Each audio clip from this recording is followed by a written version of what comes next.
Nhà chung Love House là một chương trình truyền hình thực tế về tình yêu của 8 thành viên gồm 4 nam và 4 nữ còn độc thân cùng chung sống trong một ngôi nhà đầy đủ tiện nghi do ban tổ chức chuẩn bị trong thời gian 10 ngày đến 14 ngày. 8 thành viên này đã được chương trình tuyển chọn từ nhiều ngành nghề, độ tuổi, cá tính khác nhau và trong số 8 thành viên có một cặp đôi đang yêu nhau thực sự. Nếu cặp đôi này có thể giấu được mối quan hệ của mình trong thời gian sống ở nhà chung không để các thành viên khác phát hiện thì cặp đôi đó sẽ nhận được phần thưởng là một chuyến du lịch nước ngoài dành cho hai người. Lena, 21 tuổi, công việc hiện tại là người mẫu ảnh và kinh doanh tự do, đã trải qua 2 mối tình. Tường Vi, 22 tuổi, là MC và biên tập viên thể thao của kênh truyền hình FPT, có một mối tình sâu sắc năm lớp 11 và nhiều mối tình không chính thức. Cao Bá Thông, 29 tuổi, là một đạo diễn chuyên quay phim và sáng tác nhạc, đã trải qua 3 mối tình. Hoài Thương, 26 tuổi, công việc hiện nay là đạo diễn, có 2 mối tình chính thức và một mối tình đơn phương. Tường Linh, 25 tuổi, công việc hiện tại là kinh doanh tự do, có 2 mối tình chính thức. Hàng Thạch, 27 tuổi, công việc chính là chuyên viên thiết kế đồ họa, đã trải qua 4 mối tình. Xuân Nghị, 26 tuổi, khán giả đã quá quen thuộc với cái tên Xuân Nghị qua nhiều vai diễn hài kịch, phim truyền hình khác nhau. Tuấn Khôi, 30 tuổi, một họa sĩ vẽ tranh trên kính, đã có 3 mối tình chính thức. Em nghĩ là bản thân mình lúc nào cũng phải mạnh mẽ. Một người đàn ông tốt với em á là người trước hay sau họ vẫn như vậy. Khi mà nói ra rồi cái mình lại nhanh em không thích. Em kiếm người yêu nhưng mà bây giờ chẳng tạm thời không yêu ai thì giờ làm sao? Có rất là nhiều bạn nữ mà tại sao anh lại... Tuấn Khôi đã chính thức theo đuổi Linh. Thạch và Na ngày càng khăng khít hơn. Thương thì đã chuyển sự chú ý qua Xuân Nghị, trong khi Thông vẫn luôn dành sự chăm sóc cho Vi. Cặp đôi Vi Nghị tạm thời vẫn giữ được bí mật, nhưng họ còn giữ được bao lâu khi mối nghi ngờ đã dấy lên trong các thành viên.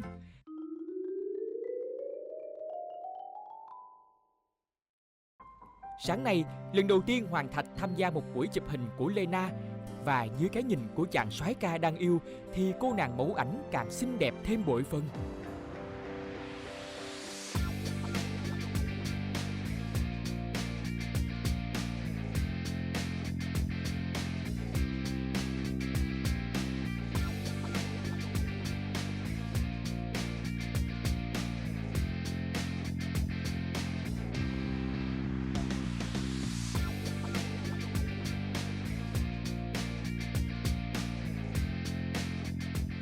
Hai đứa em được gọi là một cặp.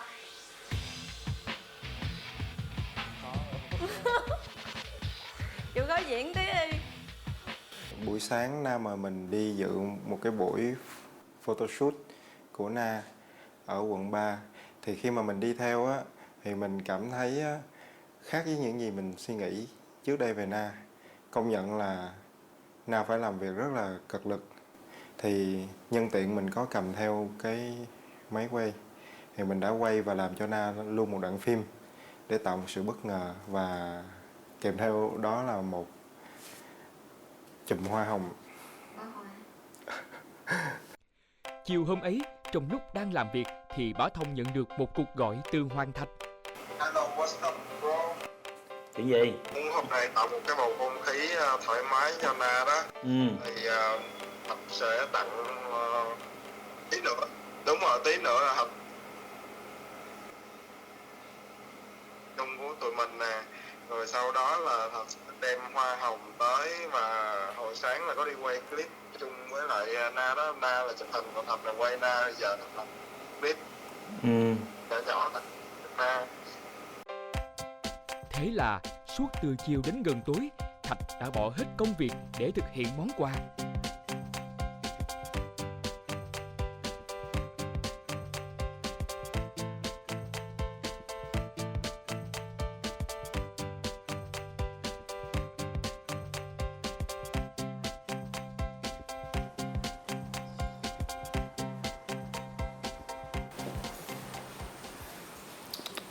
Giờ rồi.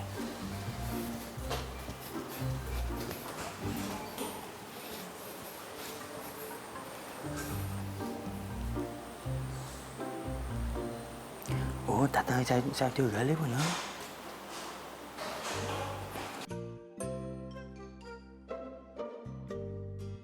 Vậy đi, lẹ đi nha. Lẹ đi, xong rồi. Vậy đi.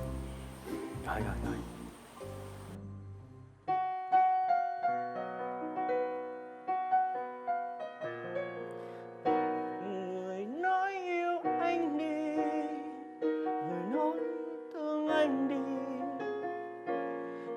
cho con tim này đừng ngóng trông hao gầy. Thực tế là mà nói là trước giờ mình ít khi tặng hoa hồng cho con gái lắm, cho nên đây giống như là một cái sự kích thích nhẹ đối với mình. Anh sẽ nói em nghe về đại dương xanh. Em sẽ nói anh nghe về đại dương xanh. Em thấy anh không? Thấy rõ không? Thấy rõ không? Thấy rõ không? Thế này là gì không? Này là gì? Số mấy? Này số mấy? Ở đây. Đang test kiểm tra mắt em nè. Ôi em đang bị buồn mà.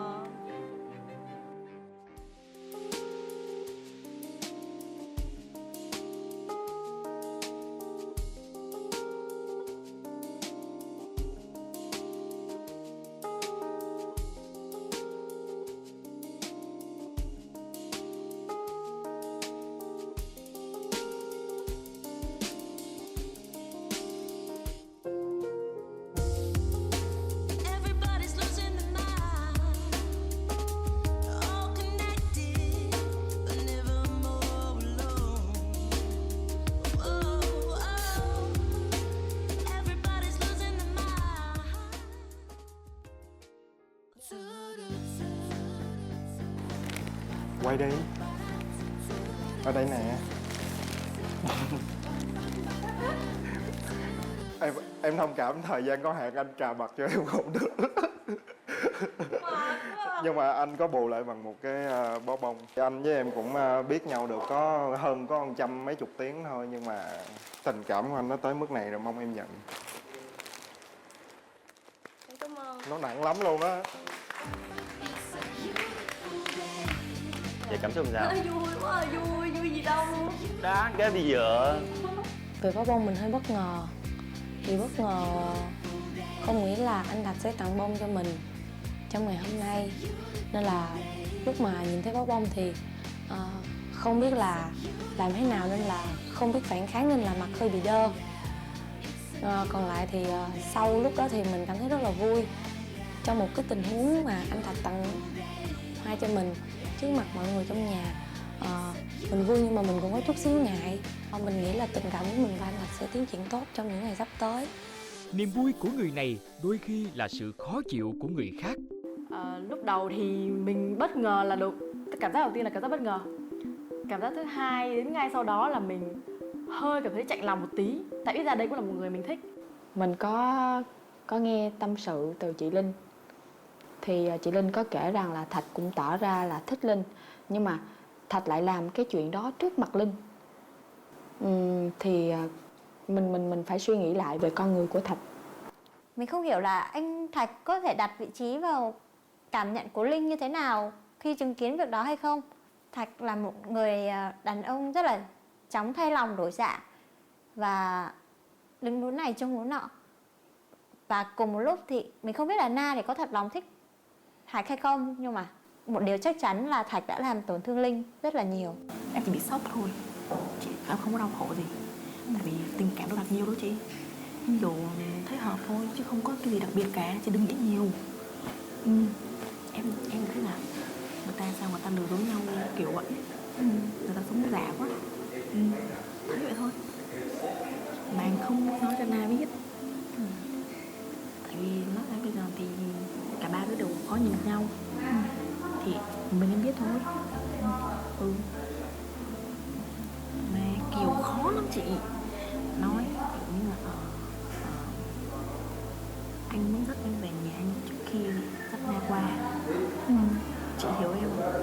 Trước khi dắt Na qua Ngoài cái việc ở nhà chung thì mình với anh Thạch cũng có đi chơi riêng, là do anh Thạch rủ mình đi. Anh Thạch có ngỏ ý là mời mình về nhà chơi. Thì mình cảm giác là hình như con người đang thích mình.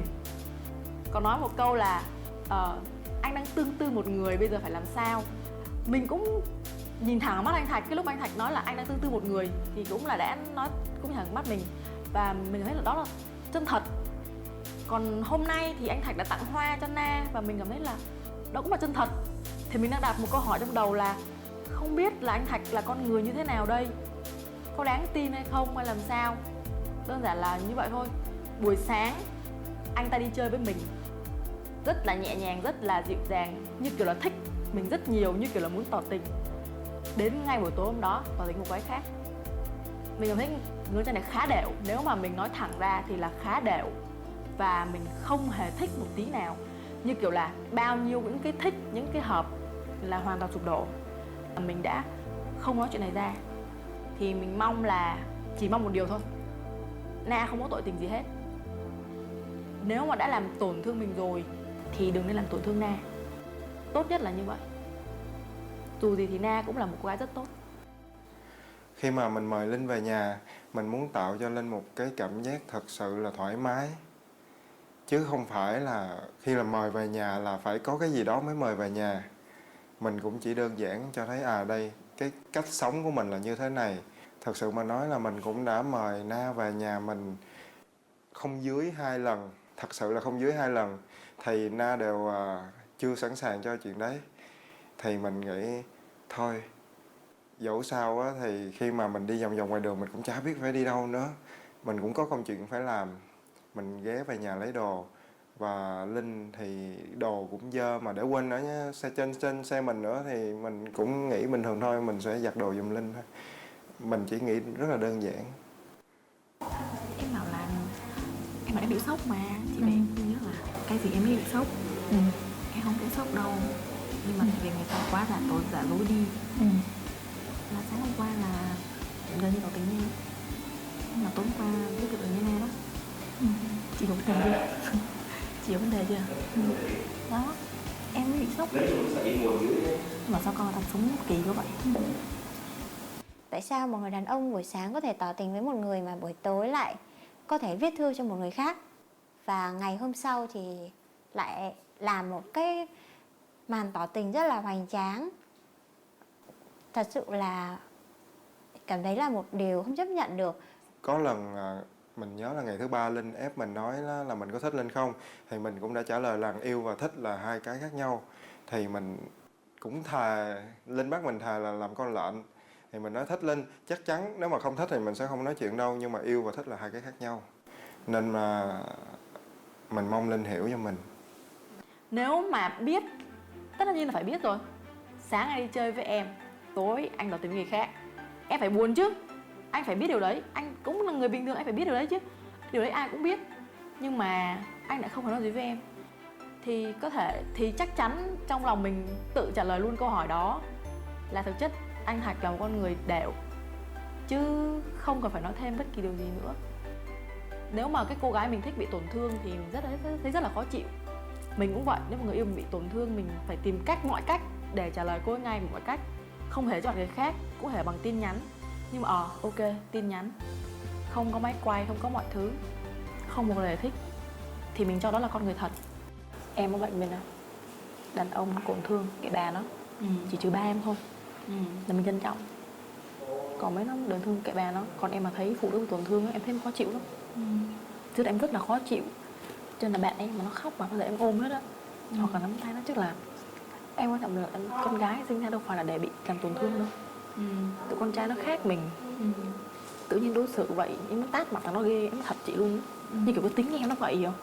Là cứ thấy con gái bị này em thấy khó chịu luôn. Còn con trai này kệ bà nó bị ra chị biết không. Em nói thật. Linh cũng có tâm sự với mình là cái việc Linh đã từng rất là có cảm tình rất là tốt với anh Thạch đến ngày hôm qua. Và ngày hôm nay thì nó như là một cái điều mà làm cho Linh cảm thấy rất là sốc. Và một khi mà một cái vết sẹo mà nó đã có rồi thì nó không bao giờ nó có thể nào mà nó được trở về như cũ được. Mặc cho những nghi ngại vẫn còn, giờ đây cặp đôi Na Thạch vẫn đang chìm trong hạnh phúc.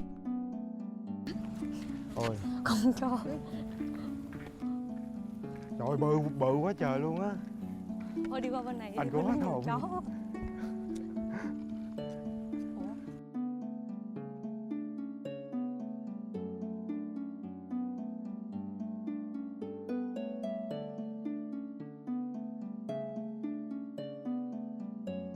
Sau cuộc gặp trước, Tuấn Khôi cảm thấy vẫn còn nhiều điều muốn nói với Thương.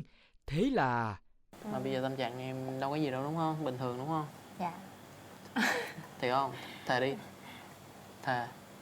Thầy Thề chứ không phải thiệt. Chẳng. Nói chung là em đã nói rồi, ai may mắn lắm thì mới gặp được em. Nói chung là cơ bản là anh không may mắn thôi. Có may mắn được với nhau. Nhưng mà bây giờ em cảm thấy thoải mái rồi thì tụi mình vẫn vui vẻ với nhau, đừng có mặt lạnh lùng với nhau và cũng đừng có. Anh thấy khó sáng chịu. giờ em tươi như ai với anh không? Có nghĩa là nếu như Mà sáng dậy anh thấy em gọi Nghị dậy mà không gọi anh dậy là anh thấy anh nằm, nhưng mà anh ngủ nhưng mà anh vẫn nghe. Anh từ cái lúc mà anh đọc bức thư đó là anh đã hết cơ hội với em rồi. Nói chung là giờ hối hận cũng không có kịp nữa. Đùa ấy chứ, mốt em định rủ mọi người là sáng đi dậy tập thể dục, chứ được cái bữa đầu đi tập thể dục, bữa sau ngủ nướng quá. Hoặc là mình còn đi bơi nữa, tại vì mình chỉ còn mấy ngày bên nhau thôi. Thật ra chứ con gái bọn em đâu có cần cái gì nó to tát đâu, chỉ là những cái mà bọn anh chia sẻ bọn em như vậy là bọn em thấy rất là happy rồi. Vui vẻ nha. Tình bạn 6 năm Facebook hy vọng nó sẽ còn ở ngoài, nó sẽ Hy vọng là nó không kết thúc ngày hôm nay à? Dạ rồi, bắt tay. Ô, bạn bè thì ok chứ, nhưng mà anh mất cơ hội là có thể biến em thành một người hơn bạn bè với anh rồi. Tại vì với bản thân mình á, một khi mà trong tình yêu mà mình đã có cảm giác người đó làm cho mình buồn hoặc là tổn thương rồi thì mình sẽ không cho người đó thêm một cơ hội nào nữa. Sau cuộc hẹn với Thương, Khôi lại hẹn với một cô gái khác. Hôm nay có gì buồn nhỉ? Tao thấy mặt buồn buồn. Hôm nay cảm thấy không được vui. Thế nhưng mà anh chị Thương nói chuyện với nhau rồi đúng không? Đâu có gì đúng không? Nói chung như anh với Thương thì không có gì đâu, nhưng mà em có gặp mấy bạn trên đó thì nói giúp anh là Khỏi nói giúp đi, hôm nào anh nói trước với mọi người luôn đi. chắc chắn là sẽ có một ngày anh sẽ gặp mọi người và anh nói, chứ không có để mọi người nặng nề. Anh cũng cảm thấy không thoải mái. Anh hiểu điều đó và em cũng hiểu điều đó, đúng không? Tại nhiều khi mình thẳng tính quá cũng là một cái tội á. Em thấy anh là dạng có gì đó đấy á. Anh hiểu ý em không? Không. Anh không có khéo á. Anh hiểu không? Đó là cái tội của anh. Nhiều khi em thấy anh thẳng thắn quá không? Không nghĩ đến cảm giác người khác ấy. Nói vậy, khuyên vậy thì rút kinh nghiệm đi ba. Anh nói vậy đó. Nhưng đại loại như là theo em thì tụi con gái đang có muốn thâm thù với anh. Anh hiểu điều đó. Em thì chỉ hiểu là anh nói thẳng thôi. Còn mấy bạn kia thì hình như là có vẻ thấy chị Thương khóc tội nghiệp ấy. Thế nên là em thấy chị Thương cũng tội nghiệp, nhưng mà tại vì anh thẳng tính, hiểu không? Nói có gì ở đấy không suy nghĩ. Tập suy nghĩ đi ba. Đi vô cho anh thông đi. Mình cảm thấy anh Khôi quan tâm đối xử với mình, và vừa lúc anh Thạch như vậy, thành ra là mình cũng gọi là một cái lý do thêm để mình tìm hiểu anh Khôi. Chứ không, anh Khôi không hề là một bình phong, hai người hoàn toàn khác nhau. Từ nãy giờ, bá Thông đang chờ Lena về, không biết là vì chuyện gì. Đâu, nãy sao em đơ vậy? Sao nãy em đơ lúc mà Thạch tặng bông em? Em đâu biết đâu. Không biết phản xạ như thế nào, hiểu không?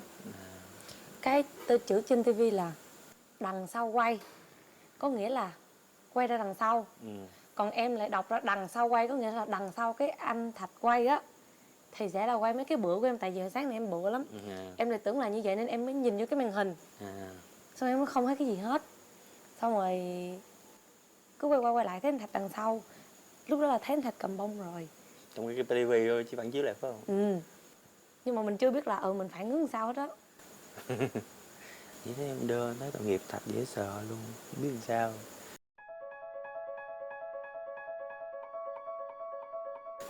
Em nghĩ gì sao vậy Thạch? Ok không? Tới bây giờ thì rất là ok.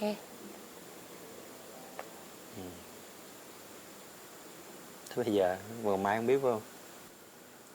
Ngày mai chắc phải hơn hôm nay chứ. Thôi giờ cũng trễ thì nghỉ ngơi đi. Con hỏi có một câu vậy thôi hả? Chứ em muốn hỏi gì? Em muốn hỏi gì anh không? Không. Mà hỏi có một câu vậy thôi đúng không? Hết rồi đúng không? Nhưng còn có điều mà bá Thông còn chưa nói với Lena. Mà Thạch chia sẻ như vậy, thật sự là hiện tại Thạch đang muốn quen một hot girl để cái kiểu mà tự đăng xe cho công việc của mình. Công việc của mình để được bộ mặt của mình nó được xuất hiện nhiều thêm hay cái gì đó, nói chung là nói vậy đó. Còn chứ rồi về sau nếu lỡ gì có cứ bây giờ cái trước mắt này vậy, sau đó mà có tan vỡ gì đó thì lại chắc chắn là phải tiếp tục với Linh. Thì lúc đó lúc đó không nói là được không ba, kiểu vậy. Người ta tự nhiên cứ thích mình đã rồi, bây giờ mình đi cua người khác rồi mốt đi cua lại, ai mà chịu, người ta con gái này nọ nó phải dẫn ở đâu. Thì Thạch nói là có cách hết đó này nọ. Thì tới đó câu chuyện nó kết thúc vậy thôi. Thì bản thân Thạch cũng biết là Linh tốt hơn Na rất là nhiều, nhưng mà cuối cùng lại chọn Na vì một cái vấn đề là công việc hay gì đó, mình cũng không biết. Nói chung là mình sẽ cảm thấy nó hơi bất ổn một tí. Mình nghĩ là nếu như mà anh Thạch thay đổi và anh Thạch muốn quay lại với Linh thì không có cơ hội nào hết.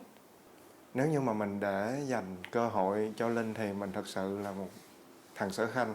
Mình sẽ nói chuyện thẳng thắn với Linh mặt đối mặt để tìm hiểu được tại sao lại có những cái sự hiểu lầm này nó xảy ra. Thật sự mình cũng không biết phải nói chuyện này như thế nào nữa. Vô trong nhà chung là phải có cạnh tranh và chắc chắn là phải có người được và phải có người mất. Nếu như mà Thạch quay lại cũng tỏ tình với chị Linh như mình thì chắc có lẽ mình cũng buồn. Thì chắc chắn mình sẽ không quay lại với Thạch. Ngoài Thạch thì đến bây giờ thì mình không còn để ý ai trong nhà chung hết. Mình xem các bạn còn lại như là anh chị em. Ngoài tiết lộ của Bá Thông, tối nay nhà chung vẫn còn bất ngờ khác. Tối ngày hôm qua thì Vi bất chợt nói với mình là hai chị em lên tâm sự với nhau. Thì lúc đó thì Thương mới biết một cái điều mà trước giờ mình không bao giờ mình đoán tới được, là cặp đôi bí mật là anh Nghị và Vi. Ngày hôm sau thì Vi có gọi điện, đang làm việc thì Vi gọi điện là chị ơi, hai chị em mình ra ngoài gặp riêng đi. Thiệt ra thì cũng đột xuất Nghị alo cho em và nói là muốn em set up một cuộc hẹn với Thương để ba đứa có thể ngồi lại nói chuyện với nhau. Tại vì thực sự là bọn em cũng rất là ngại máy quay. Em nói thật, bọn em muốn cái việc này á, nó kiểu nói chung là bọn em muốn nó chỉ hôm nay thôi. Bọn em muốn có một cuộc gặp thoải mái với nhau. Nhiều khi có máy quay á cũng khó cho bọn em nữa. Cái đó là em ngày hôm nay thì công nhận là bọn em có lỗi và bọn em không báo với ekip. Nhưng mà chỉ hôm nay thôi. Sau khi tiếp xúc một thời gian dài thì biết Thương là một người đáng để tin. Cho nên Nghị đã hẹn Vi và Thương và nói cho Thương biết sự thật. Cho nên là Nghị muốn Thương kết hợp để có thể đánh lạc hướng mọi người. Thì ba anh em mới đi ăn với nhau. Ăn với nhau thì cứ cảm giác lúc đầu cũng cười. Tại vì bây giờ mình đã biết chuyện tình cảm của hai người rồi. Thì nhưng mà được một lúc sau thì anh em mới bàn kế hoạch tác chiến, là coi như là bây giờ ba đứa là cùng một phe với nhau rồi thì làm sao để đánh lạc hướng những người còn lại trong nhà. Không có nghĩ là Vi với cả anh Nghị là một cặp đôi với nhau. Thì xong đùng cái thì nghĩ là cái người mà cần phải đánh lạc hướng nhất là anh Thông. Thì bọn mình mới nói là bây giờ vẫn phải làm sao là để cho anh Thông anh không nghi ngờ anh Nghị và Vi nữa. Tại vì anh Thông đã đang rất là nghĩ là Vi là cái cặp đôi bí ẩn rồi. Anh nghĩ chỉ đang tìm coi người con trai là ai thôi. Em biết Thương thích mẫu người như thế nào.